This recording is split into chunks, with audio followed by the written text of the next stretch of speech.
ਸ਼ਲੋਕ ਉਰਤਾਰੇ ਜੋ ਅੰਤਰ ਨਾਮ ਸਰਬ ਮੈਂ ਭੇਖੇ ਭਗਵਾਨ। ਨਿਮਖ ਨਿਮਖ ਠਾਕੁਰ ਨਮਸਕਾਰੇ ਨਾਨਕ ਓ ਅਪਰਸ ਸਗਲ ਨਿਸਤਾਰੇ। ਔਰ ਤਾਰੇ ਜੋ ਅੰਤਰ ਨਾਮ ਸਰਬ ਮੈਂ ਭੇਖੇ ਭਗਵਾਨ। ਜਿਹੜਾ ਹਿਰਦੇ ਦੇ ਅੰਦਰ ਨਾਮ ਨੂੰ ਧਾਰੇ ਅਤੇ ਸਾਰਿਆਂ ਵਿੱਚ ਪਰਮੇਸ਼ਰ ਨੂੰ ਵੇਖੇ। ਨਿਮਖ ਨਿਮਖ ਠਾਕੁਰ ਨਮਸਕਾਰੇ ਨਾਨਕ ਓ ਅਪਰਸ ਸਗਲ ਨਿਸਤਾਰੇ। ਛਿਣ ਛਿਣ ਵਿੱਚ ਪਰਮੇਸ਼ਰ ਨੂੰ ਨਮਸਕਾਰ ਕਰੇ, ਉਹ ਅਪਰਸ ਕਹਾਉਂਦਾ ਹੈ ਅਤੇ ਸਭ ਨੂੰ ਤਾਰਨ ਵਾਲਾ ਹੈ। ਅਸ਼ਟਪਦੀ। ਮਿਥਿਆ ਨਾਹੀ ਰਸਨਾ ਪਰਸ ਮਨ ਮੈਂ ਪ੍ਰੀਤ ਨਰੰਜਨ ਦਰਸ। ਪਰ ਤਿਰਿਆ ਰੂਪ ਨ ਭੇਖੈ ਨੇਤਰ ਸਾਧ ਕੀ ਟਹਿਲ ਸਤ ਸੰਗ ਹੇਤ। ਮਿਥਿਆ ਨਾਹੀ ਰਸਨਾ ਪਰਸ, ਜਿਸ ਦੀ ਜ਼ੁਬਾਨ ਨੂੰ ਝੂਠ ਨਹੀਂ ਛੂੰਹਦਾ। ਮਿਥਿਆ ਭਾਵ ਕਿ ਝੂਠ। ਰਸਨਾ ਸਾਡੀ ਜੋ ਜ਼ੁਬਾਨ ਹੈ, ਜਿਸ ਦੀ ਜ਼ੁਬਾਨ 'ਚੋਂ ਝੂਠ ਨਹੀਂ ਬੋਲਿਆ ਜਾਂਦਾ, ਜਿਸ ਦੀ ਜ਼ੁਬਾਨ ਝੂਠ ਨਹੀਂ ਛੂੰਹਦੀ। ਮਨ ਮੈਂ ਪ੍ਰੀਤ ਨਰੰਜਨ ਦਰਸ, ਪਰਮੇਸ਼ਰ ਦੇ ਦਰਸ਼ਨ ਦੀ ਮਨ ਵਿੱਚ ਉਸ ਮਨੁੱਖ ਦੇ ਹਮੇਸ਼ਾ ਪ੍ਰੀਤੀ ਹੁੰਦੀ ਹੈ। ਪਰ ਤਿਰਿਆ ਰੂਪ ਨ ਭੇਖੈ ਨੇਤਰ, ਪਰਾਈ ਤੀਵੀਂ ਨੂੰ ਅੱਖਾਂ ਨਾਲ ਨਹੀਂ ਵੇਖਦਾ, ਭਾਵ ਕਿ ਬੁਰੀ ਨਜ਼ਰ ਨਾਲ ਨਹੀਂ ਦੇਖਦਾ। ਸਾਧ ਕੀ ਟਹਿਲ ਸੰਤ ਸੰਗ ਹੇਤ, ਸੰਤਾਂ ਦੀ ਸੇਵਾ ਪਿਆਰ ਨਾਲ ਕਰਦਾ ਹੈ। ਕਰਨ ਨ ਸੂਨੇ ਕਾਹੂ ਕੀ ਨਿੰਦਾ, ਸਭ ਤੇ ਜਾਣੇ ਆਪਸ ਕੋ ਮੰਦਾ। ਕਰਨ ਨ ਸੁਣੇ ਕਾਹੂ ਕੀ ਨਿੰਦਾ, ਕੰਨਾਂ ਦੁਆਰਾ ਕਿਸੇ ਦੀ ਨਿੰਦਿਆ ਨਹੀਂ ਸੁਣਦਾ। ਸਭ ਤੇ ਜਾਣੇ ਆਪਸ ਕੋ ਮੰਦਾ, ਸਭ ਨਾਲੋਂ ਆਪ ਨੂੰ ਮੰਦਾ ਜਾਣਦਾ ਹੈ। ਗੁਰ ਪ੍ਰਸਾਦ ਬਿਖਿਆ ਪਰ ਹਰੈ, ਮਨ ਕੀ ਬਾਸਨਾ ਮਨ ਤੇ ਟਰੈ। ਗੁਰ ਪ੍ਰਸਾਦ ਬਿਖਿਆ ਪਰ ਹਰੇ, ਗੁਰੂ ਕਿਰਪਾ ਦੁਆਰਾ ਜੋ ਵਿਸ਼ੇ ਵਿਕਾਰ ਹੁੰਦੇ ਹਨ ਉਹਨਾਂ ਨੂੰ ਤਿਆਗ ਦਿੰਦਾ ਹੈ, ਆਪਣੇ ਅੰਦਰਲੀਆਂ ਬੁਰਾਈਆਂ ਨੂੰ ਤਿਆਗ ਦਿੰਦਾ ਹੈ। ਮਨ ਕੀ ਬਾਸਨਾ ਮਨ ਤੇ ਟਰੇ, ਮਨ ਦੀ ਜੋ ਬਾਸ਼ਨਾ ਹੁੰਦੀ ਹੈ, ਭਾਵ ਜੋ ਤ੍ਰਿਸ਼ਨਾ ਹੁੰਦੀ ਹੈ, ਉਹ ਮਨ ਤੋਂ ਰੋਕ ਲੈਂਦਾ ਹੈ, ਭਾਵ ਆਪਣੇ ਮਨ ਦੇ ਉੱਤੇ ਆਪਣਾ ਪੂਰਾ ਕੰਟਰੋਲ ਕਰ ਲੈਂਦਾ ਹੈ। ਇੰਦਰੀ ਜਿਤ ਪੰਚ ਦੋਖ ਤੇ ਰਹਿਤ, ਨਾਨਕ ਕੋਟ ਮਦੇ ਕੋ ਐਸਾ ਅਪਰਸ। ਇੰਦਰੀ ਜਿਤ ਪੰਚ ਦੋਖ ਤੇ ਰਹਿਤ, ਇੰਦਰੀਆਂ ਜਿੱਤ ਕੇ ਪੰਜਾਂ ਐਬਾਂ ਤੋਂ ਬਿਨਾਂ ਹੈ। ਨਾਨਕ ਕੋਟ ਮਦੇ ਕੋ ਐਸਾ ਅਪਰਸ, ਕਰੋੜਾਂ ਵਿੱਚੋਂ ਕੋਈ ਅਜਿਹਾ ਅਪਰਸ ਕਹਾਉਂਦਾ ਹੈ ਜੋ ਇੰਦਰੀਆਂ 'ਤੇ ਕਾਬੂ ਪਾ ਲੈਂਦਾ ਹੈ, ਪੰਜਾਂ ਐਬਾਂ ਨੂੰ ਤਿਆਗ ਦਿੰਦਾ ਹੈ। ਵੈਸਨੋ ਸੋ ਜਿਸ ਊਪਰ ਸੋ ਪ੍ਰਸੰਨ, ਬਿਸਨ ਕੀ ਮਾਇਆ ਤੇ ਹੋਏ ਭਿੰਨ। ਵੈਸਨੋ ਉਹ ਹੈ ਜਿਸ ਪਰ ਈਸ਼ਵਰ ਖੁਸ਼ ਹੋਵੇ, ਉਸਨੂੰ ਵੈਸਨੋ ਕਹਿੰਦੇ ਹਨ। ਉਹ ਮਨੁੱਖ ਵੈਸਨੋ ਹੈ। ਸੋ ਜਿਸ ਉੱਪਰ ਸੋ ਪ੍ਰਸੰਨ, ਜਿਸ ਦੇ ਉੱਪਰ ਸੋ ਵਾਹਿਗੁਰੂ ਅਕਾਲ ਪੁਰਖ ਪ੍ਰਸੰਨ ਹੋ ਜਾਂਦਾ ਹੈ। ਬਿਸਨ ਕੀ ਮਾਇਆ ਤੇ ਹੋਏ ਭਿੰਨ, ਈਸ਼ਵਰ ਦੀ ਮਾਇਆ ਤੋਂ ਅੱਡ ਹੈ। ਕਰਮ ਕਰਤ ਹੋਵੇ ਨਹਿ ਕਰਮ, ਤਿਸ ਵੈਸਨੋ ਕਾ ਨਿਰਮਲ ਧਰਮ। ਕਰਮ ਕਰਤ ਹੋਵੇ ਨਹਿ ਕਰਮ, ਉਹ ਕਰਮ ਕਰਦਾ ਹੈ, ਉਹ ਕਰਮ ਕਰਦਾ ਹੋਇਆ ਨਹਿ ਕਰਮੀ ਹੈ। ਤਿਸ ਵੈਸਨੋ ਕਾ ਨਿਰਮਲ ਧਰਮ, ਉਸ ਵੈਸ਼ਨੂ ਦਾ, ਉਸ ਵੈਸ਼ਨੂ ਪ੍ਰਾਣੀ ਦਾ ਜੋ ਧਰਮ ਹੈ ਉਹ ਬੜਾ ਸਾਫ ਸੁਥਰਾ ਹੈ। काहू फल की इच्छा नहीं बाछै, केवल भगत कीर्तन संग राचै। काहू फल की ਇੱਛਾ ਨਹੀਂ ਬਾਛੈ, ਕਿਸੇ ਤਰ੍ਹਾਂ ਦੀ ਫਲ ਦੀ ਇੱਛਾ ਨਹੀਂ ਰੱਖਦਾ। ਮਿਹਨਤ ਕਰਦਾ ਹੈ, ਕਰਮ ਕਰਦਾ ਹੈ, ਪਰ ਬਦਲੇ ਵਿੱਚ ਕਿਸੇ ਫਲ ਦੀ ਇੱਛਾ ਨਹੀਂ ਰੱਖਦਾ। ਕੇਵਲ ਭਗਤ ਕੀਰਤਨ ਸੰਗ ਰਚੇ, ਬਸ ਇੱਕੋ ਵਾਹਿਗੁਰੂ ਅਕਾਲ ਪੁਰਖ ਦੀ ਭਗਤੀ ਤੇ ਜਸ ਗਾਉਣ ਵੱਲ ਹੀ ਲੱਗਾ ਰਹਿੰਦਾ ਹੈ। ਮਨ ਤਨ ਅੰਤਰ ਸਿਮਰਨ ਗੋਪਾਲ, ਸਭ ਊਪਰ ਹੋਵਤ ਕਿਰਪਾਲ। ਮਨ ਤਨ ਅੰਤਰ ਨਿਰਮਲ ਸਿਮਰਨ ਗੋਪਾਲ, ਮਨ ਤਨ ਅੰਦਰ ਈਸ਼ਵਰ ਦੀ ਯਾਦ ਹੈ। ਸਭ ਊਪਰ ਹੋਵਤ ਕਿਰਪਾਲ, ਸਭ ਉੱਤੇ ਕਿਰਪਾਲੂ ਹੈ। ਆਪ ਦ੍ਰਿੜੇ ਅਵਰਾ ਨਾਮ ਜਪਾਵੈ, ਨਾਨਕ ਓ ਬੈਸਨੋ ਪਰਮ ਗਤ ਪਾਵੈ। ਆਪ ਦ੍ਰਿੜੇ ਅਵਰਾ ਨਾਮ ਜਪਾਵੈ, ਨਾਮ ਨੂੰ ਆਪ ਪੱਕਾ ਕਰੇ ਤੇ ਹੋਰਾਂ ਨੂੰ ਵੀ ਪੱਕਾ ਕਰਵਾਵੇ। ਨਾਨਕ ਉਹ ਵੈਸਨੋ ਪਰਮ ਗਤ ਪਾਵੇ। ਇਸ ਤਰ੍ਹਾਂ ਦਾ ਜੋ ਵੈਸਨੂ ਪ੍ਰਾਣੀ ਹੈ ਉਹ ਪਰਮ ਗਤੀ ਪ੍ਰਾਪਤ ਕਰਦਾ ਹੈ। ਭਗਉਤੀ ਭਗਵੰਤ ਭਗਤ ਕਾ ਰੰਗ, ਸਗਲ ਤਿਆਗੈ ਦੁਸ਼ਟ ਕਾ ਸੰਗ। ਭਗਉਤੀ ਭਗਵੰਤ ਭਗਤ ਕਾ ਰੰਗ, ਭਗਉਤੀ ਉਹ ਹੈ ਜਿਸ ਨੂੰ ਪਰਮੇਸ਼ਰ ਦਾ ਰੰਗ ਲੱਗਾ ਹੈ, ਉਹ ਭਗਉਤੀ ਹੈ। ਸਗਲ ਤਿਆਗੈ ਦੁਸ਼ਟ ਕਾ ਸੰਗ, ਸਾਰੇ ਦੁਸ਼ਟਾਂ ਦਾ ਜਿਹੜਾ ਸੰਗ ਹੈ ਨਾ ਉਹ ਉਸ ਨੂੰ ਤਿਆਗ ਦਿੰਦਾ ਹੈ ਤੇ ਇੱਕੋ ਇੱਕ ਵਾਹਿਗੁਰੂ ਅਕਾਲ ਪੁਰਖ ਦੇ ਚਰਨਾਂ ਦਾ ਧਿਆਨ ਧਰਦਾ ਹੈ, ਉਸੇ ਦਾ ਹੀ ਆਸਰਾ ਲੈਂਦਾ ਹੈ। ਮਨ ਤੇ ਬਿਨਸੇ ਸਗਲਾ ਭਰਮ, ਕਰ ਪੂਜੈ ਸਗਲ ਪਾਰ ਬ੍ਰਹਮ। ਜੋ ਅਜਿਹਾ ਪ੍ਰਾਣੀ ਹੁੰਦਾ ਹੈ ਗੁਰੂ ਦਾ ਪਿਆਰਾ, ਫਿਰ ਕੀ ਹੁੰਦਾ ਹੈ, ਉਸ ਦੇ ਮਨ ਤੋਂ ਸਾਰਾ ਜਿਹੜਾ ਹੈ ਭਰਮ ਦੂਰ ਹੋ ਜਾਂਦਾ ਹੈ। ਕਰ ਪੂਜੈ ਸਗਲ ਪਾਰ ਬ੍ਰਹਮ, ਸਭ ਨੂੰ ਈਸ਼ਵਰ ਜਾਣ ਕੇ ਪੂਜਦਾ ਹੈ। ਸਾਧ ਸੰਗ ਪਾਪਾਂ ਮਲ ਖੋਵੈ, ਤਿਸ ਭਗਉਤੀ ਕੀ ਮਤ ਊਤਮ ਹੋਵੈ। ਸੰਤਾਂ ਦੇ ਸੰਗ ਕਰਕੇ ਪਾਪਾਂ ਦੀ ਮੈਲ ਸਾਫ਼ ਕਰ ਲੈਂਦਾ ਹੈ, ਖੋਹੰਦਾ ਹੈ। ਤਿਸ ਭਗਉਤੀ ਕੀ ਮਤ ਊਤਮ ਹੋਵੈ, ਉਸ ਭਗਉਤੀ ਦੀ ਭਗਤ ਦੀ ਜੋ ਅਕਲ ਹੈ ਉਹ ਉੱਤਮ ਹੋ ਜਾਂਦੀ ਹੈ, ਉਸ ਦੀ ਅਕਲ ਹੋਰ ਅੱਗੇ ਵੱਧਦੀ ਹੈ। ਭਗਵੰਤ ਕੀ ਟਹਿਲ ਕਰੇ ਨਿਤ ਨੀਤ, ਮਨ ਤਨ ਅਰਪੈ ਵਿਸ਼ਨ ਪ੍ਰੀਤ। ਭਗਵੰਤ ਕੀ ਟਹਿਲ ਕਰੇ ਨਿਤ ਨੀਤ, ਹਰ ਰੋਜ਼ ਪਰਮੇਸ਼ਰ ਦੀ ਸੇਵਾ ਕਰਦਾ ਹੈ, ਨਾਮ ਜਪਦਾ ਹੈ, ਭਾਵ ਸੱਚੇ ਦਿਲੋਂ।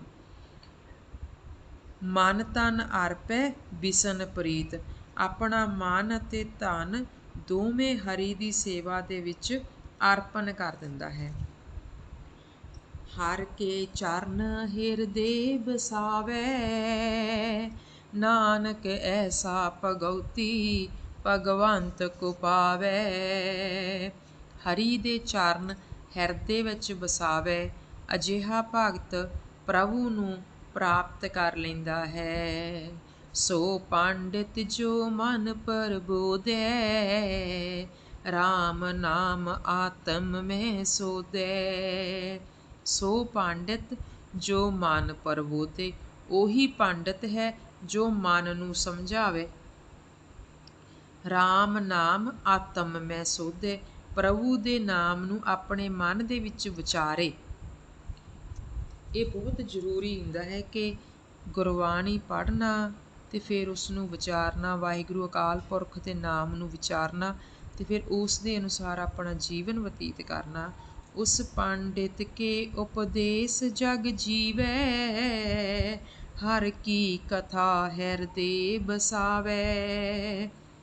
ਉਸ ਜੋ ਪੰਡਿਤ ਹੈ ਉਹ ਜੋ ਹਰੀ ਦਾ ਪਿਆਰਾ ਹੈ, ਉਸ ਦੇ ਉਦੇਸ਼ ਨਾਲ ਜਗ ਜਿਉਂਦਾ ਹੈ। ਉਸ ਪੰਡਿਤ ਕੇ ਉਪਦੇਸ ਜਗ ਜੀਵੈ, ਉਸ ਪੰਡਿਤ ਦੇ ਉਪਦੇਸ਼ ਦੇ ਨਾਲ ਜੱਗ ਜਿਉਂਦਾ ਹੈ। ਇਹ ਉਹ ਪਖੰਡ ਕਰਨ ਵਾਲੇ ਪੰਡਿਤ ਨਹੀਂ ਹਨ।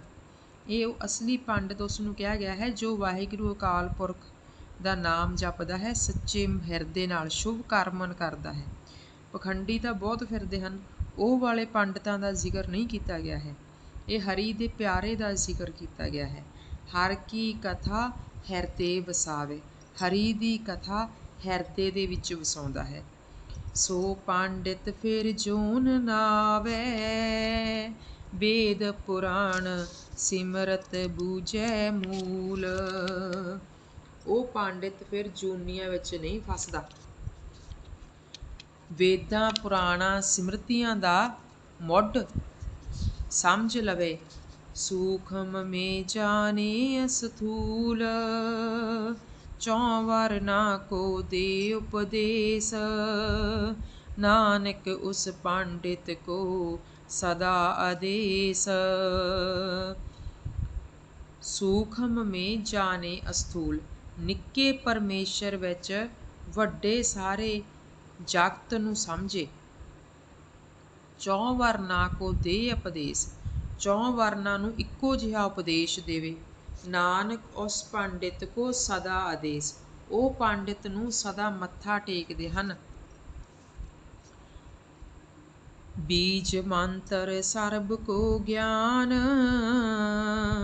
ਚੌਂ ਵਰਨਾ ਮੇ ਜਪੇ ਕੋ ਨਾਮ। ਸਭ ਸੰਤਾਂ ਦਾ ਬੀਜ ਇੱਕ ਗਿਆਨ ਹੈ, ਜੋ ਵਾਹਿਗੁਰੂ ਅਕਾਲ ਪੁਰਖ ਦਾ ਜੋ ਗਿਆਨ ਹੈ, ਸੱਚੇ ਪਾਤਸ਼ਾਹ ਦਾ। ਚੌਂ ਵਰਨਾ ਮੈਂ ਜਪੇ ਕੋ ਨਾਮ, ਚੌਂ ਵਰਨਾਂ ਵਿੱਚੋਂ ਕੋਈ ਜਪੈ, ਜੋ ਜੋ ਜਪੈ ਤਿਸ ਕੀ ਗਤ ਹੋਏ। ਸਾਧ ਸੰਗ ਪਾਵੇ ਜਨ ਕੋਏ, ਜਿਹੜਾ ਜਪੇਗਾ ਉਸ ਦੀ ਫਿਰ ਗਤੀ ਹੋਵੇਗੀ, ਭਾਵ ਮੁਕਤੀ ਹੋਵੇਗੀ। ਸਾਧ ਸੰਗ ਪਾਵੇ ਜਨ ਕੋਏ, ਸੰਤਾਂ ਦੇ ਮੇਲ ਨਾਲ ਕੋਈ ਹੀ ਪ੍ਰੇਮੀ ਇਸ ਮਾਰਗ ਨੂੰ ਪ੍ਰਾਪਤ ਕਰਦਾ ਹੈ। ਕਰ ਕਿਰਪਾ ਅੰਤਰ ਉਰ ਤਾਰੇ, ਪਸ਼ੂ ਪ੍ਰੇਤ ਮੁਗਧ ਪਾਥਰ ਕੋ ਤਾਰੇ।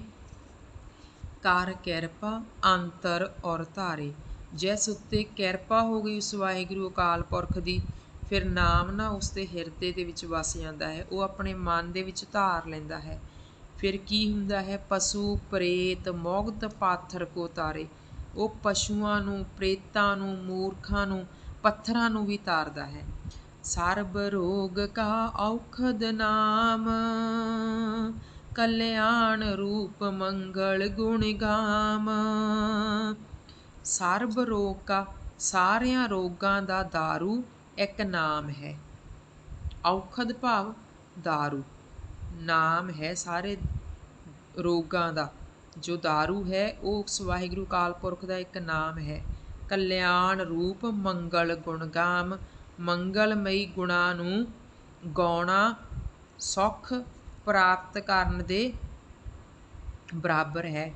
ਕਾਹੂ ਜੁਗਤ ਕਿਤੇ ਨਾ ਪਾਈਐ ਧਰਮ, ਨਾਨਕ ਤਿਸ ਮਿਲੈ ਜਿਸ ਲਿਖਿਆ ਤੁਰ ਕਰਮ। ਕਾਹੂ ਜੁਗਤ ਕਿਤੇ ਨਾ ਪਾਈਐ ਧਰਮ, ਧਰਮ ਕਿਸੇ ਜੁਗਤੀ ਨਾਲ ਕਿਤੇ ਵੀ ਨਹੀਂ ਲੱਭਦਾ। ਉਸ ਨੂੰ ਮਨ ਤਿਸ ਮਿਲੇ ਜਿਸ ਲਿਖਿਆ ਧੁਰ ਕਰਮ, ਜਿਸ ਉੱਤੇ ਧੁਰੋਂ ਮਿਹਰਬਾਨੀ ਹੋ ਜਾਂਦੀ ਹੈ ਨਾ, ਫਿਰ ਉਸ ਨੂੰ ਵਾਹਿਗੁਰੂ ਅਕਾਲ ਪੁਰਖ ਲੱਭ ਪੈਂਦਾ ਹੈ। ਜਿਸ ਕੇ ਮਨ ਪਾਰ ਬ੍ਰਹਮ ਕਾ ਨਿਵਾਸ, ਤਿਸ ਕਾ ਨਾਮ ਸਤ ਰਾਮਦਾਸ। ਜਿਸ ਦੇ ਮਨ ਵਿੱਚ ਪ੍ਰਭੂ ਦਾ ਵਾਸਾ ਹੈ, ਜਿਸ ਕੇ ਮਨ ਪਾਰ ਬ੍ਰਹਮ ਕਾ ਨਿਵਾਸ, ਜਿਸ ਦੇ ਮਨ ਦੇ ਵਿੱਚ ਵਾਹਿਗੁਰੂ ਅਕਾਲ ਪੁਰਖ ਦਾ ਵਾਸਾ ਹੈ, ਤਿਸ ਕਾ ਨਾਮ ਸਤ ਰਾਮਦਾਸ, ਉਸ ਦਾ ਜੋ ਨਾਮ ਹੈ ਠੀਕ ਕਰਕੇ ਰਾਮਦਾਸ ਹੈ, ਭਾਵ ਉਸ ਦਾ ਨਾਮ ਰਾਮਦਾਸ ਹੈ, ਜਿਸ ਨੇ ਆਪਣੇ ਅੰਦਰ ਵਾਹਿਗੁਰੂ ਅਕਾਲ ਪੁਰਖ ਨੂੰ, ਰਾਮ ਨੂੰ ਵਸਾ ਲਿਆ ਹੈ। ਆਤਮ ਰਾਮ ਤਿਸ ਨਦਰੀ ਆਇਆ, ਦਾਸ ਦਸੰਤਨ ਭਾਏ ਤੈਨ ਪਾਇਆ। ਆਤਮ ਰਾਮ ਤਿਸ ਨਦਰੀ ਆਇਆ, ਆਤਮ ਰੂਪ ਰਾਮ ਉਸ ਨੂੰ ਨਜ਼ਰ ਆ ਗਿਆ ਹੈ। ਗੁਰੂ ਦੇ ਪਿਆਰੇ ਨੂੰ ਉਹ ਵਾਹਿਗੁਰੂ ਅਕਾਲ ਪੁਰਖ ਹੈ ਜੋ ਨਜ਼ਰ ਆ ਗਿਆ ਹੈ। ਦਾਸ ਦਸੰਤਨ ਭਾਏ ਤੈਨ ਪਾਇਆ, ਦਾਸਾਂ ਦੇ ਪਿਆਰ ਨਾਲ ਉਸ ਨੇ ਹਰੀ ਨੂੰ ਲੱਭ ਲਿਆ ਹੈ। ਸਦਾ ਨੈਕਟ ਨੈਕਟ ਹਰ ਜਾਨ, ਸੋ ਦਾਸ ਦਰਗਾਹ ਪਰਵਾਨ। ਉਸ ਹਰੀ ਨੂੰ ਨਾ ਸਦਾ ਆਪਣੇ ਕੋਲੇ ਹੀ ਜਾਣੋ, ਉਹ ਹਮੇਸ਼ਾ ਆਪਣੇ ਕੋਲੇ ਹੈ, ਆਪਣੇ ਅੰਦਰ ਹੈ, ਆਪਣੇ ਹਮੇਸ਼ਾ ਨਾਲ ਹੈ। ਸੋ ਦਾਸ ਦਰਗਾਹ ਪਰਵਾਨ, ਉਹ ਸੇਵਕ ਦਰਗਾਹ ਵਿੱਚ ਮਾਣ ਪ੍ਰਾਪਤ ਕਰੇਗਾ ਜਿਸ ਨੇ ਉਸ ਨੂੰ ਆਪਣੇ ਬਹੁਤ ਨਿਕਟ ਜਾਣ ਲਿਆ ਹੈ। ਆਪਣੇ ਦਾਸ ਕੋ ਆਪ ਕਿਰਪਾ ਕਰੇ, ਤਿਸ ਦਾਸ ਕੋ ਸਭ ਸੋਝੀ ਪਰੈ। ਆਪਣੇ ਸੇਵਕ ਦੇ ਉੱਪਰ ਆਪ ਹੀ ਕਿਰਪਾ ਕਰਦਾ ਹੈ। ਤਿਸ ਦਾਸ ਕੋ ਸਭ ਸੋਝੀ ਪਰੇ, ਆਪਣੇ ਦਾਸ ਦੇ ਅੰਦਰ ਬਹੁਤ ਸਾਰੀ ਸੋਝੀ ਪਾ ਦਿੰਦਾ ਹੈ, ਮੱਤ ਪਾ ਦਿੰਦਾ ਹੈ ਚੰਗੀ। ਸਗਲ ਸੰਗ ਆਤਮ ਉਦਾਸ, ਐਸੀ ਜੁਗਤ ਨਾਨਕ ਰਾਮਦਾਸ। ਸਗਲ ਸੰਗ ਆਤਮ ਉਦਾਸ, ਸਾਰੇ ਪਦਾਰਥਾਂ ਤੋਂ ਮਨ ਨੂੰ ਅੱਡ ਰੱਖਦਾ ਹੈ। ਭਾਵ ਜੋ ਇਹ ਦੁਨਿਆਵੀ ਪਦਾਰਥ ਹਨ, ਇਹਨਾਂ ਨੂੰ ਇੱਕ ਪਾਸੇ ਕਰਕੇ ਆਪਣੇ ਮਨ ਵਿੱਚੋਂ ਇਹਨਾਂ ਨੂੰ ਕੱਢ ਕੇ ਆਪਣੇ ਮਨ ਨੂੰ ਅੱਡ ਪਾਸੇ ਲਗਾ ਲੈਂਦਾ ਹੈ, ਹਰੀ ਦੇ ਚਰਨਾਂ ਦਾ ਧਿਆਨ ਧਰ ਲੈਂਦਾ ਹੈ। ਐਸੀ ਜੁਗਤ ਨਾਨਕ ਰਾਮਦਾਸ, ਇਸ ਤਰ੍ਹਾਂ ਦੀ ਜੁਗਤੀ ਵਾਲਾ ਜੋ ਰਾਮ ਦਾ ਸੇਵਕ ਹੈ। ਪ੍ਰਭ ਕੀ ਆਗਿਆ ਆਤਮ ਹਿਤਾਵੈ, ਜੀਵਨ ਮੁਕਤ ਸੋ ਕਹਾਵੈ। ਪ੍ਰਭ ਕੀ ਆਗਿਆ ਆਤਮ ਹਿਤਾਵੈ, ਜਿਸ ਨੂੰ ਮਾਲਿਕ ਦੀ ਆਗਿਆ ਚੰਗੀ ਲੱਗਦੀ ਹੈ ਨਾ, ਜੀਵਨ ਮੁਕਤ ਸੋ ਕਹਾਵੇ, ਉਹ ਜਿਉਂਦਾ ਹੀ ਮੁਕਤ ਹੋਇਆ ਕਹਾਉਂਦਾ ਹੈ। ਤੈਸਾ ਹਰਖ ਤੈਸਾ ਉਸ ਸੋਗ, ਸਦਾ ਆਨੰਦ ਤਨਹੀ ਵਿਯੋਗ। ਉਸ ਨੂੰ ਸਦਾ ਆਨੰਦ ਤੇ ਸ਼ੌਕ ਇੱਕ ਬਰਾਬਰ ਹਨ, ਖੁਸ਼ੀ ਤੇ ਗਮੀ ਉਸ ਨੂੰ ਇੱਕ ਬਰਾਬਰ ਹੈ। ਸਦਾ ਆਨੰਦ ਤਾਂ ਨਹੀਂ ਵਿਯੋਗ, ਉਸ ਨੂੰ ਸਦਾ ਆਨੰਦ ਹੀ ਆਨੰਦ ਹੈ, ਉਸ ਨੂੰ ਕੋਈ ਵਿਯੋਗ ਨਹੀਂ ਹੈ, ਕਿਉਂਕਿ ਉਸ ਦਾ ਧਿਆਨ ਵਾਹਿਗੁਰੂ ਦੇ ਚਰਨਾਂ ਦੇ ਵਿੱਚ ਲੱਗ ਗਿਆ ਹੈ, ਉਸ ਨੇ ਵਾਹਿਗੁਰੂ ਨੂੰ ਲੱਭ ਲਿਆ ਹੈ। ਤੈਸਾ ਸਵਰਨ ਤੈਸੀ ਉਸ ਮਾਟੀ, ਤੈਸਾ ਅੰਮ੍ਰਿਤ ਤੈਸੀ ਬਿਖ ਖਾਟੀ। ਉਸ ਨੂੰ ਨਾ ਮਿੱਟੀ ਅਤੇ ਸੋਨਾ ਇੱਕੋ ਜਿਹੇ ਹੀ ਲੱਗਦੇ ਹਨ। ਤੈਸੀ ਅੰਮ੍ਰਿਤ ਤੈਸਾ ਅੰਮ੍ਰਿਤ ਤੈਸੀ ਬਿਖ ਖਾਟੀ, ਉਸ ਨੇ ਅੰਮ੍ਰਿਤ ਤੇ ਜ਼ਹਿਰ ਨੂੰ ਵੀ ਇੱਕੋ ਜਿਹਾ ਸਮਝ ਲਿਆ ਹੈ। ਤੈਸਾ ਮਾਨ ਤੈਸਾ ਅਭਿਮਾਨ, ਤੈਸਾ ਰੰਗ ਤੈਸਾ ਰਜਾਨ। ਤੈਸਾ ਮਾਨ ਤੈਸਾ ਅਭਿਮਾਨ, ਮਾਣ ਅਤੇ ਅਨਾਦਰ ਹੋਣਾ ਉਸ ਨੂੰ ਇੱਕ ਹੀ ਬਰਾਬਰ ਲੱਗਦਾ ਹੈ। ਚਾਹੇ ਉਸ ਦਾ ਕੋਈ ਮਾਣ ਕਰਦਾ ਹੈ, ਚਾਹੇ ਉਸ ਦਾ ਕੋਈ ਨਿਰਾਦਰ ਕਰਦਾ ਹੈ, ਉਸ ਨੂੰ ਇੱਕੋ ਬਰਾਬਰ ਹੀ ਲੱਗਦਾ ਹੈ। ਤੈਸਾ ਰੰਗ ਤੈਸਾ ਰਜਾਨ, ਉਸ ਨੂੰ ਗਰੀਬ ਅਤੇ ਅਮੀਰ ਇੱਕ ਤੁੱਲ ਹੀ ਲੱਗਦੇ ਹਨ, ਬਰਾਬਰ ਹੀ ਲੱਗਦੇ ਹਨ। ਜੋ ਵਰਤਾਏ ਸਾਈਂ ਜੁਗਤ, ਨਾਨਕ ਉਹ ਪੁਰਖ ਕਹੀਐ ਜੀਵਨ ਮੁਕਤ। ਜੋ ਵਰਤਾਏ ਸਾਈਂ ਜੁਗਤ, ਜੋ ਕਰਤਾ ਹੈ ਉਸ ਨੂੰ ਚੰਗਾ ਸਮਝਦਾ ਹੈ। ਕਰਤਾ ਕੌਣ? ਭਾਵ ਉਹ ਵਾਹਿਗੁਰੂ ਅਕਾਲ ਪੁਰਖ, ਉਹ ਉਸ ਪ੍ਰਾਣੀ ਨੂੰ ਚੰਗਾ ਸਮਝਦਾ ਹੈ। ਨਾਨਕ ਉਹ ਪੁਰਖ ਕਹੀਐ ਜੀਵਨ ਮੁਕਤ, ਅਤੇ ਅਜਿਹਾ ਆਦਮੀ ਜੋ ਹੁੰਦਾ ਹੈ ਨਾ, ਜਿਸ ਨੂੰ ਸਭ ਕੁਝ ਬਰਾਬਰ ਹੀ ਲੱਗਦਾ ਹੈ, ਦੁੱਖ ਸੁੱਖ ਗਰੀਬ ਅਮੀਰ ਸਭ ਬਰਾਬਰ ਲੱਗਦਾ ਹੈ, ਜੀਵਨ ਮੁਕਤ, ਜੀਵਨ ਮੁਕਤ ਕਿਹਾ ਜਾਂਦਾ ਹੈ ਉਸਨੂੰ, ਅਜਿਹੇ ਆਦਮੀ ਨੂੰ। ਪਾਰ ਬ੍ਰਹਮ ਕੈ ਸਗਲੇ ਠਾਓ, ਜਿਤ ਜਿਤ ਕਰ ਰਾਖੇ ਤੈਸਾ ਤਿਨ ਨਾਉ। ਪਾਰ ਬ੍ਰਹਮ ਕੇ ਸਗਲੇ ਠਾਓ, ਸਾਰੇ ਥਾਂ ਪਰਮੇਸ਼ਰ ਦੇ ਹੀ ਹਨ। ਇਹ ਸਾਰੀ ਜੋ ਧਰਤੀ ਹੈ ਇਹ ਵਾਹਿਗੁਰੂ ਅਕਾਲ ਪੁਰਖ ਦੀ ਹੀ ਹੈ। ਜਿਤ ਜਿਤ ਘਰ ਰਾਖੈ ਤੈਸਾ ਤਿਨ ਨਾਉ, ਜਿਸ ਜਿਸ ਘਰ ਵਿੱਚ ਰੱਖੇ ਉਹੋ ਜਿਹਾ ਹੀ ਨਾਮ ਹੁੰਦਾ ਹੈ। ਕੋਈ ਅੱਲਾ ਕਹਿੰਦਾ ਹੈ, ਕੋਈ ਰਾਮ ਕਹਿੰਦਾ ਹੈ, ਕੋਈ ਵਾਹਿਗੁਰੂ ਕਹਿੰਦਾ ਹੈ, ਤਾਂ ਇਹ ਇੱਕ ਘਰ ਹਨ। ਜਿਸ ਤਰ੍ਹਾਂ ਦੇ ਘਰ ਵਿੱਚ ਰੱਖੇ, ਉਹ ਉਸੇ ਤਰ੍ਹਾਂ ਹੀ ਉਸ ਦਾ ਨਾਮ ਲੈਂਦੇ ਹਨ। ਆਪੇ ਕਰਨ ਕਰਾਵਣ ਜੋਗ, ਪ੍ਰਭ ਪਾਵੇ ਸੋਈ ਫੁਨ ਹੋਗ। ਆਪ ਹੀ ਜਗਤ ਨੂੰ ਬਣਾਉਣ ਤੇ ਕਿਸੇ ਨੂੰ ਬਣਾਉਣ ਯੋਗ ਹੈ। ਪ੍ਰਭੂ ਭਾਵੇਂ ਸੋਈ ਫੁਨ ਹੋਗ, ਜੋ ਮਾਲਕ ਨੂੰ ਭਾਉਂਦਾ ਹੈ ਉਹੀ ਹੁੰਦਾ ਹੈ। ਪਸਰਿਓ ਆਪ ਹੋਏ ਅਨੰਤ ਤਰੰਗ, ਲਖੇ ਨ ਜਾਹੇ ਪਾਰ ਬ੍ਰਹਮ ਕੇ ਰੰਗ। ਪਸਰਿਓ ਆਪ ਹੋਏ ਅਨੰਤ ਤਰੰਗ, ਉਹ ਆਪ ਅਨੇਕ ਰੂਪ ਹੋ ਕੇ ਫੈਲਿਆ ਹੋਇਆ ਹੈ। ਲਖੇ ਨਾ ਜਾਏ ਪਾਰ ਬ੍ਰਹਮ ਕੇ ਰੰਗ, ਪਰਮੇਸ਼ਰ ਦੇ ਜੋ ਰੰਗ ਹਨ ਉਹ ਸਮਝੇ ਨਹੀਂ ਜਾ ਸਕਦੇ, ਸਾਡੀ ਸਮਝ ਤੋਂ ਕਿਤੇ ਬਾਹਰ ਹਨ। ਜੈਸੀ ਮਤ ਦੇ ਤੈਸਾ ਪ੍ਰਗਾਸ, ਪਾਰ ਬ੍ਰਹਮ ਕਰਤਾ ਵਿਨਾਸ਼। ਜੈਸੀ ਅਕਲ ਦਿੰਦਾ ਹੈ ਉਹੋ ਜਿਹਾ ਚਾਨਣ ਹੋ ਜਾਂਦਾ ਹੈ। ਪਾਰ ਬ੍ਰਹਮ ਕਰਤਾ ਵਿਨਾਸ਼, ਪਰਮੇਸ਼ਰ ਨਾਸ ਨਹੀਂ ਹੁੰਦਾ, ਸਭ ਦਾ ਉਹ ਕਰਤਾ ਹੈ, ਉਹ ਸਭ ਕੁਝ ਕਰਨ ਵਾਲਾ ਹੈ। ਸਦਾ ਸਦਾ ਸਦਾ ਦਿਆਲ, ਸਿਮਰ ਸਿਮਰ ਨਾਨਕ ਪਏ ਨਿਹਾਲ। ਸਦਾ ਸਦਾ ਸਦਾ ਦਿਆਲ, ਸਿਮਰ ਸਿਮਰ ਨਾਨਕ ਪਏ ਨਿਹਾਲ। ਉਹ ਸਦਾ ਦਿਆਲੂ ਹੈ। ਅਸੀਂ ਸਿਮਰ ਸਿਮਰ ਕੇ ਉਸ ਵਾਹਿਗੁਰੂ ਅਕਾਲ ਪੁਰਖ ਦਾ ਨਾਮ ਸਿਮਰ ਸਿਮਰ ਕੇ ਨਿਹਾਲ ਹੋ ਗਏ ਹਾਂ। ਵਾਹਿਗੁਰੂ ਜੀ ਕਾ ਖਾਲਸਾ, ਵਾਹਿਗੁਰੂ ਜੀ ਕੀ ਫਤਿਹ। ਬਾਣੀ ਪੜ੍ਹਦਿਆਂ ਕੋਲੋਂ ਅਨੇਕਾਂ ਪ੍ਰਕਾਰ ਦੀਆਂ ਗਲਤੀਆਂ ਹੋ ਗਈਆਂ ਹੋਣਗੀਆਂ। ਆਪ ਸੰਗਤ ਬਖਸ਼ਣ ਯੋਗ ਹੋ, ਬਖਸ਼ ਲੈਣਾ ਤੇ ਗੁਰਬਾਣੀ ਨੂੰ ਵੱਧ ਤੋਂ ਵੱਧ ਆਪ ਵੀ ਪੜ੍ਹੋ। ਆਪਣੇ ਪਰਿਵਾਰ ਦੇ ਵਿੱਚ, ਆਪਣੇ ਬੱਚਿਆਂ ਦੇ ਵਿੱਚ ਵੀ ਜੋ ਗੁਰਬਾਣੀ ਆਪਾਂ ਪੜ੍ਹੀ ਹੁੰਦੀ ਹੈ ਉਸ ਨੂੰ ਬੈਠ ਕੇ ਉਸ ਦੇ ਬਾਰੇ ਵਿਚਾਰ ਕਰਿਆ ਕਰੋ। ਗੁਰਬਾਣੀ ਦੇ ਅਨੁਸਾਰ ਜੀਵਨ ਨੂੰ ਜਿਉਣ ਦੀ ਕੋਸ਼ਿਸ਼ ਕਰੋ। ਇਤਨੀਆਂ ਬੇਨਤੀਆਂ ਪ੍ਰਵਾਨ ਕਰਨੀਆਂ। ਵਾਹਿਗੁਰੂ ਜੀ ਕਾ ਖਾਲਸਾ, ਵਾਹਿਗੁਰੂ ਜੀ ਕੀ ਫਤਿਹ।